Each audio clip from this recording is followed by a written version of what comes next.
Hello friends, आज हम hydrology पढ़ने वाले हैं। जो आपको जो गवर्नमेंट के पीसीएस एग्ज़ाम्स हैं, जो आईएएस के एग्ज़ाम्स हैं, जिनमें आपको एमसीक्यू पैटर्न रहता है, तो वो आपको ये जो मेरे नोट्स हैं वो आपको बहुत काम में आएंगे। तो चलो आज हम हाइड्रोलॉजी पढ़ेंगे, जिसमें ये सारे टॉपिक्स रहेंगे।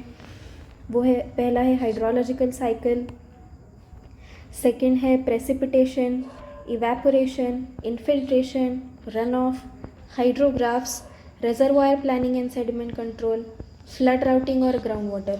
तो ये सारे टॉपिक्स हैं जो हम ये हाइड्रोलॉजी के सीरीज़ में कवर करने वाले हैं। उसमें से हम पहले हाइड्रोलॉजिकल साइकिल शुरू करते हैं।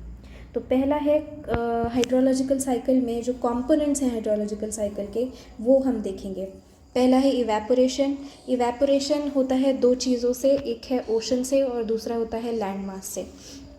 और दूसरा जो रेन ड्रॉप्स हैं वो भी बहुत इंपॉर्टेंट है।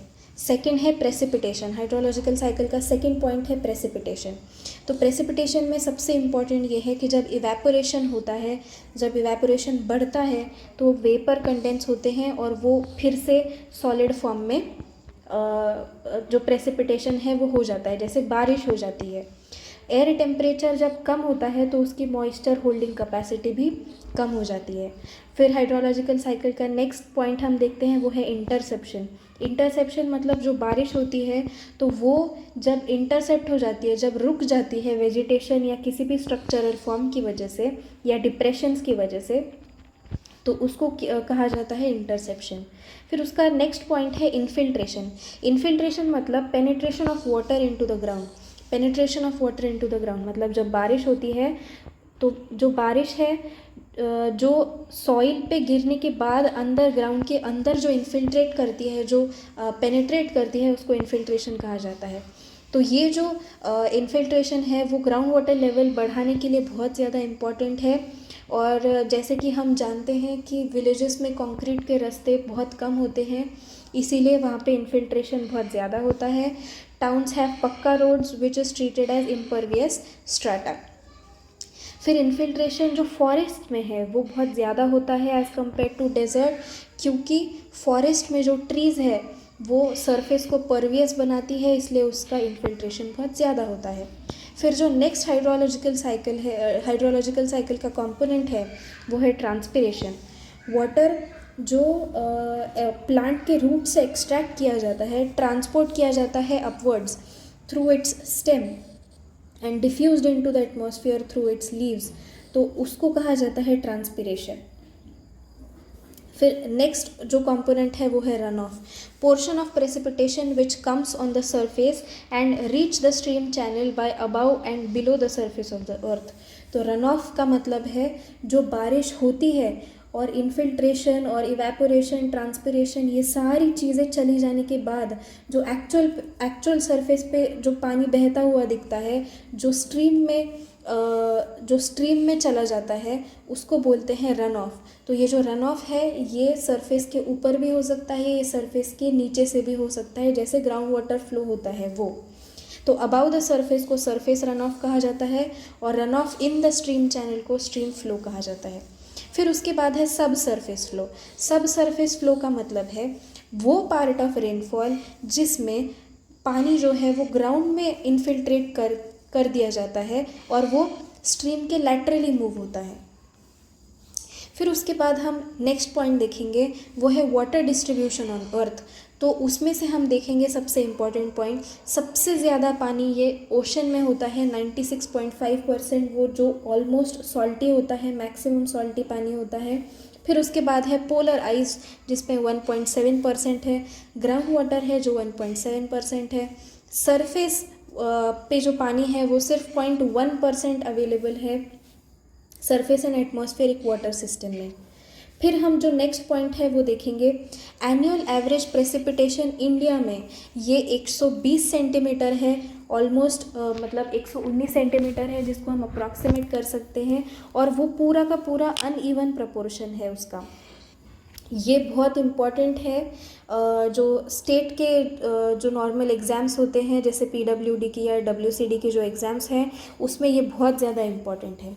और जो एनुअल एवरेज प्रेसिपिटेशन है वर्ल्ड के लिए वो 32 सेंटीमीटर है फ्रेंड्स। फिर जो नेक्स्ट पॉइंट हम देखेंगे वो है India has 4% of the world's average annual water supply. Then the next point is per capita average annual run off in India. जो रन ऑफ होता है दोस्तों वो है 1700 मीटर क्यूब का रन ऑफ होता है।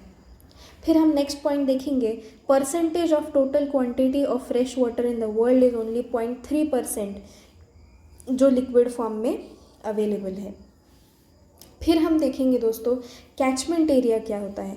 कैचमेंट एरिया वो है जिसमें जो लैंड को area of land from which run off comes into a stream is called as catchment area. मतलब दोस्तों कि सपोज ये एक रिवर है और ये उसके आसपास का पूरा एरिया है, तो यहाँ से हर जगह से अगर से वो रिवर में पानी आने वाला है,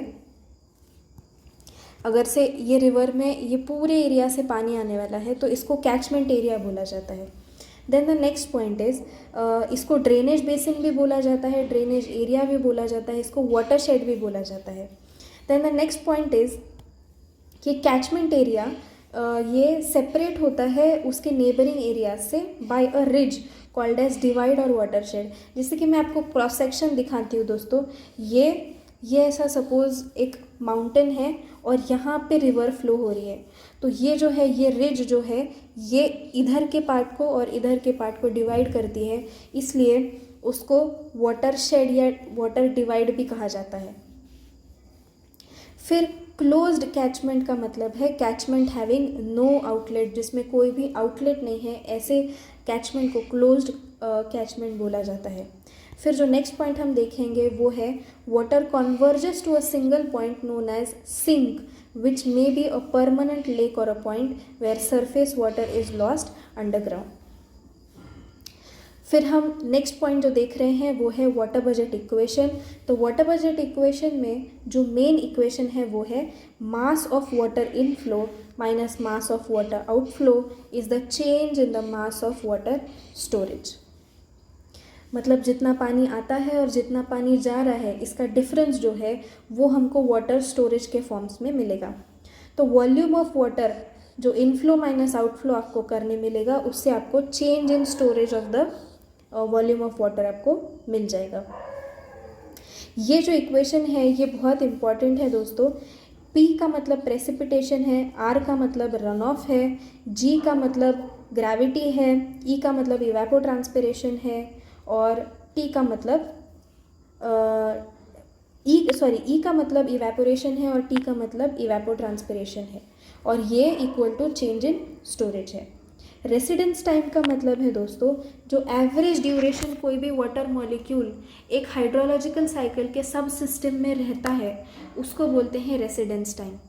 तो उसका जो इक्वेशन है वो ऐसे दिया जाता है T is equal to S upon Q, जिसमें S का मतलब है स्टोरेज डिवाइडेड बाई Q का मतलब है फ्लो। उसमें नोट्स कुछ बहुत इंपॉर्टेंट है। हाइड्रोलॉजिकल साइकिल ये एक प्रोसेस है जिसमें मॉइस्चर सी से लैंड में और लैंड से फिर से सी में चला जाता है, इसको हाइड्रोलॉजिकल साइकिल बोलते हैं।